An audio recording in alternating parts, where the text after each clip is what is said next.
Ukambani. For most Kenyans, this region is synonymous with frequent crop failures and water shortages. Deep in the heart of Machakos County lies Mudhedheni town. Situated some 110 kilometers from Nairobi, this is the birthplace of the K7 group of companies. The company specializes in the bottling of Vesen purified drinking water. Richard Mutua Kiilu is one of the directors of the family-owned business. What inspired us was the fact that we had drilled the borehole in 2009 and we were selling it to the local residents, and we got a very good reaction from them when it came to the taste and what they thought of it. And at that time, which was 2009, 2010, the bottled water industry was pretty vibrant. I mean, it still is, but in a kind of a different way now. And so it just made kind of sense to use the water that we had, which was pretty much inexhaustible.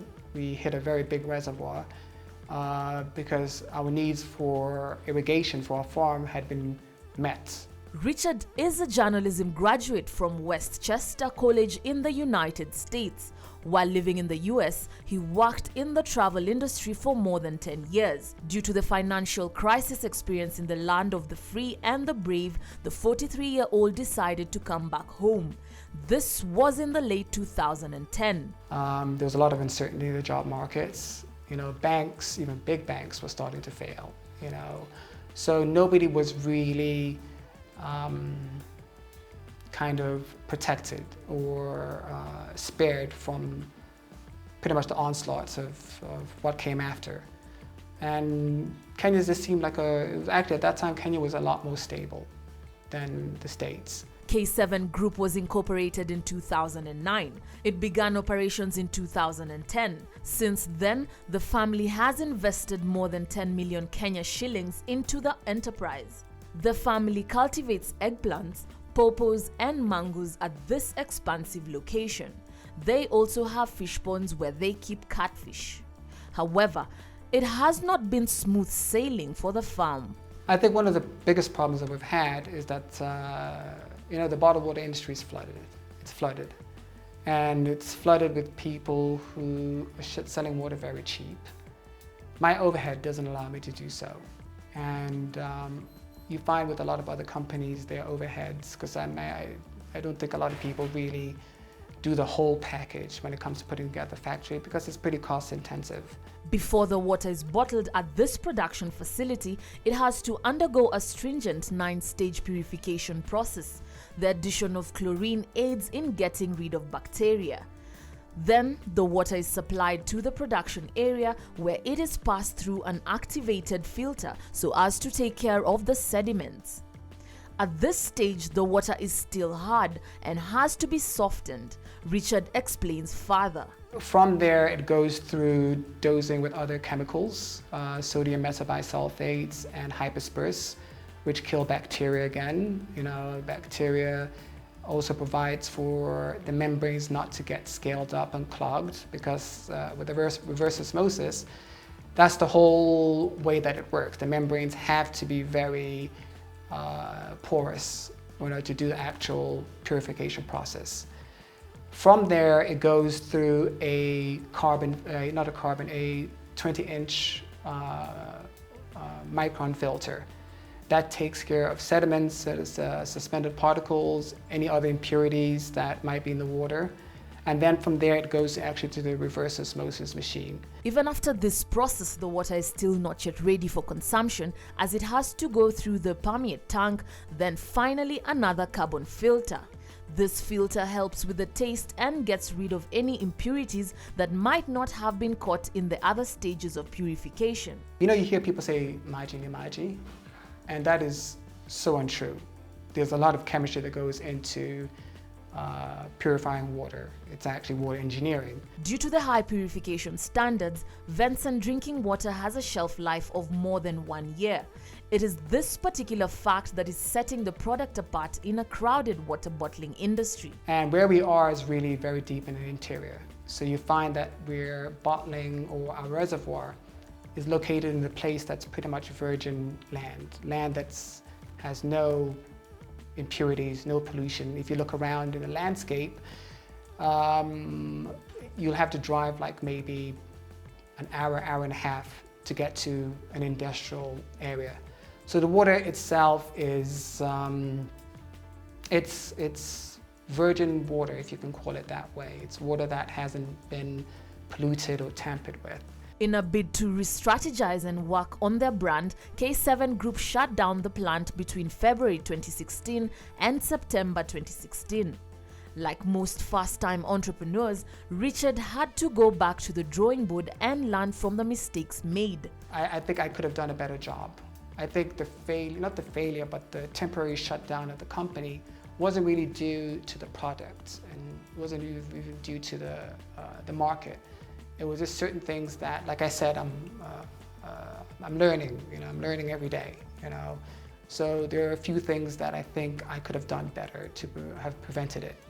And I think that those preemptive things that I just did not really pay attention to were my undoing. One of the changes incorporated by the family was the color of the bottle from blue to white. We have products that are kind of different in that the look of our bottle is different. We have products that give back to the community, that people can participate in, and that's kind of like how we've been marketing ourselves.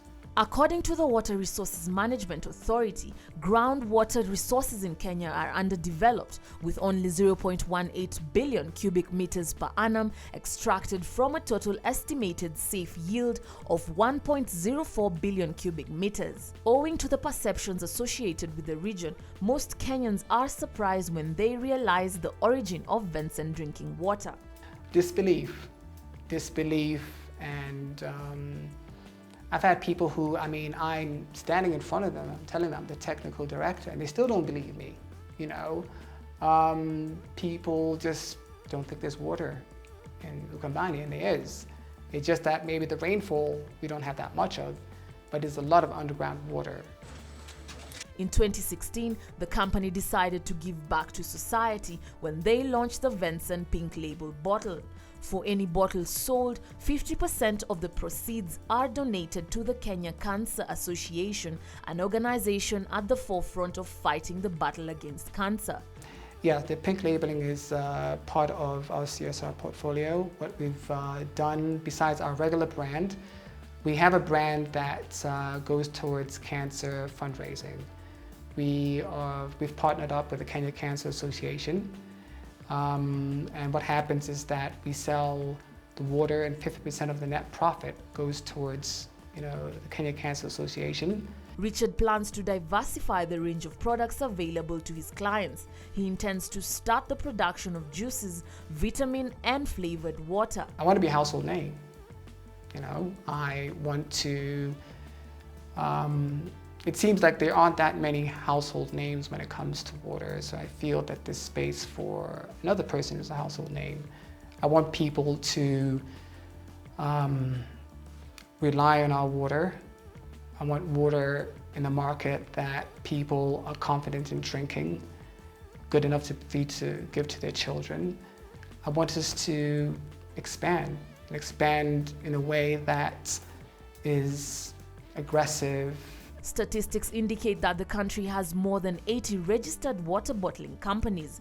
Conservative figures estimated that the sector contributes more than 15 billion Kenyan shillings into the economy. It is this part of the proverbial pie that K7 Group wants a slice of. The water industry it's a booming industry. And I think a lot of it has to do with the fact that people are starting to realize, I think, in my opinion, I could be wrong, that bottled water isn't really a luxury item anymore. There is a need for, bottled water.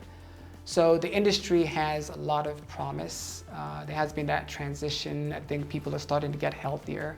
So what words of advice does Robert Mutua Kiilu have for would-be entrepreneurs? Very necessary to understand your market. It's the first thing that you need to do. And I think that, a lot of people have approached me and asked me about getting into the bottled water industry. It's really understanding your market before you even get into it.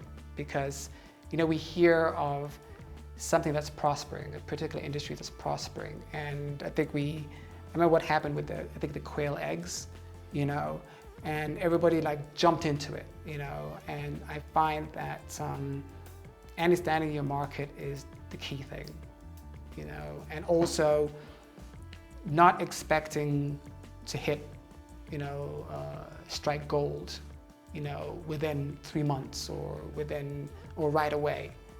Understanding that there are curves and there are unforeseen circumstances that come your way, and just having that understanding that I'm in it for the long haul, not just to make a quick dollar, or shilling.